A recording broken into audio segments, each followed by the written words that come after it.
Sila ya. Ini ada ayam. Ni ada apa namanya ni? Si kameng ya. Si itu daging, kameng tu kambing. Daging kambing ya.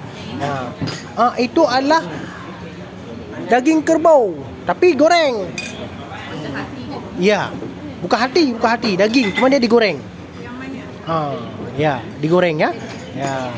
Ya macam ni. Ini namanya juga daging goreng ya. Yang ini ayam kampung. Ya. Sekejap lagi digoreng ya. Lagi digoreng. Ya. Ini adalah daging kambing ya. Hilang mata hitam lepas makan ni. Silakan. Oh, sedap. Ya. Oh, yang ini ikan kayu yang kecil. Ikan kayu. Bukan, satu lagi. Benar, ikan kayu. Ikan kayu kemamah bahasa Aceh ya. Sila, boleh try, boleh. Sila. Boleh. Oh, boleh ya. Boleh, sila ya. Boleh. Sila. Boleh. Ini ada ayam, silakan ya. Sedap. Makan. Jika nak nasi tambah boleh langsung panggil ya.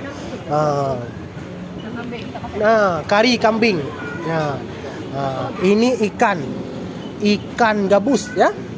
Bace bahasa Aceh ikan bace. Bukan bace kuning ya. Bukan bace kuning. Ya tuan? Telur sekejap. Satu lagi ya, telur ya.